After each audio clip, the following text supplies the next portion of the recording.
Hi everyone! It's time for chapter 19 of Charlotte's Web. The title of this chapter is The Egg Sac. Next morning, when the first light came into the sky and the sparrows stirred in the trees, when the cows rattled their chains and the rooster crowed and the early automobiles went whispering along the road, Wilbur awoke and looked for Charlotte. He saw her up overhead in the corner near the back of his pen. She was very quiet. Her 8 legs were spread wide. She seemed to have shrunk during the night. Next to her, attached to the ceiling, Wilbur saw a curious object. It was a sort of sack, or cocoon. It was peach-colored and looked as though it were made of cotton candy. "Are you awake, Charlotte?" he said softly. "Yes," came the answer. "What is that nifty little thing? Did you make it?" "I did, indeed," replied Charlotte in a weak voice. "Is it a plaything?" "Plaything? I should say not. It is my egg sac, my magnum opus." "I don't know what a magnum opus is," Wilbur said. "That's Latin," explained Charlotte. "It means great work. This egg sac is my great work, the finest thing I have ever made." "What's inside it?" asked Wilbur. "Eggs?" 514 of them, she replied. 514, said Wilbur. "You're kidding." "No, I'm not. I counted them. I got started counting, so I kept on, just to keep my mind occupied." "It's a perfectly beautiful egg sac," said Wilbur, feeling as happy as though he had constructed it himself. "Yes, it is pretty," replied Charlotte, patting the sack with her 2 front legs. "Anyway, I can guarantee that it is strong. I made it out of the toughest material I have. It's also waterproof. The eggs are inside and will be warm and dry." "Charlotte," said Wilbur dreamily, "are you really going to have 514 children?" "If nothing happens, yes," she said. "Of course, they won't show up until next spring." Wilbur noticed that Charlotte's voice sounded sad. "What makes you sound so downhearted? I should think you'd be terribly happy about this." "Oh, don't pay any attention to me," said Charlotte. "I just don't have pep anymore. I guess I feel sad because I won't ever see my children." "What do you mean you won't see your children? Of course you will. We'll all see them. It's going to be simply wonderful next spring in the barn cellar with 514 baby spiders running around all over the place, and the geese will have a new set of goslings, and the sheep will have their new lambs." "Maybe," said Charlotte quietly. "However, I have a feeling I'm not going to see the results of last night's efforts. I don't feel good at all. I think I'm languishing, to tell you the truth." Wilbur didn't understand the word languish, and he hated to bother Charlotte by asking her to explain, but he was so worried he felt he had to ask. "What does languishing mean?" "It means I'm slowing up, feeling my age. I'm not young anymore, Wilbur, but I don't want you to worry about me. This is your big day today. Look at my web. Doesn't it show up well with the dew on it?" Charlotte's web never looked more beautiful than it looked this morning. Each strand held dozens of bright drops of early morning dew. The light from the east struck it and made it all plain and clear. It was a perfect piece of designing and building. In another hour or two, a steady stream of people would pass by, admiring it and reading it and looking at Wilbur and marveling at the miracle. As Wilbur was studying the web, a pair of whiskers and a sharp face appeared. Slowly, Templeton dragged himself across the pen and threw himself down in a corner. "I'm back," he said in a husky voice. "What a night!" The rat was swollen to twice his normal size. His stomach was as big around as a jelly jar. "What a night!" he repeated hoarsely. "What feasting! I must have eaten the remains of 30 lunches. Never have I seen such leavings, and everything well ripened and seasoned with the passage of time and the heat of the day. Oh, it was rich, my friends, rich." "You ought to be ashamed of yourself," said Charlotte in disgust. "It would serve you right if you had an acute attack of indigestion." "Don't worry about my stomach," snarled Templeton. "It can handle anything.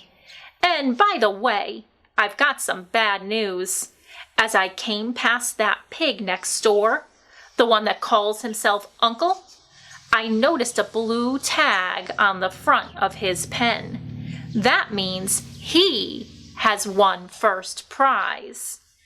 I guess you're licked, Wilbur. You might as well relax. Nobody's going to hang any medal on you. Furthermore, I wouldn't be surprised if Zuckerman changes his mind about you. Wait till he gets a hankering for some fresh pork and smoked ham and crisp bacon." "Be still, Templeton," cried Charlotte. "You're too stuffed and bloated to know what you're saying. Don't pay any attention to him, Wilbur." Wilbur tried not to think about what the rat had just said. He decided to change the subject. "Templeton," said Wilbur, "if you weren't so dopey, you would have noticed that Charlotte has made an egg sack. She is going to become a mother. For your information, there are 514 eggs in that peachy little sack." "Is this true?" asked the rat, eyeing the sack suspiciously. "Yes, it's true," sighed Charlotte. "Congratulations," murmured Templeton. "This has been a night." He closed his eyes, pulled some straw over himself, and dropped off into a deep sleep. Wilbur and Charlotte were glad to be rid of him for a while. At 9 o'clock, Mr. Arable's truck rolled into the fairgrounds and came to a stop at Wilbur's pen. Everybody climbed out. "Look," cried Fern. "Look at Charlotte's web. Look what it says." The grown-ups and the children joined hands and stood there, studying the new sign. "Humble," said Mr. Zuckerman. "Now isn't that just the word for Wilbur?" Everyone rejoiced to find that the miracle of the web had been repeated. Wilbur gazed up lovingly into their faces. He looked very humble and very grateful. Fern winked at Charlotte. Lurvy soon got busy. He poured a bucket of warm slops into the trough, and while Wilbur ate his breakfast, Lurvy scratched him gently with a smooth stick. "Wait a minute," cried Avery. "Look at this." He pointed to the blue tag on Uncle's pen. "This pig has won first prize already." The Zuckermans and the Arables stared at the tag. Mrs. Zuckerman began to cry. Nobody said a word. They just stared at the tag. Then they stared at Uncle. Then they stared at the tag again.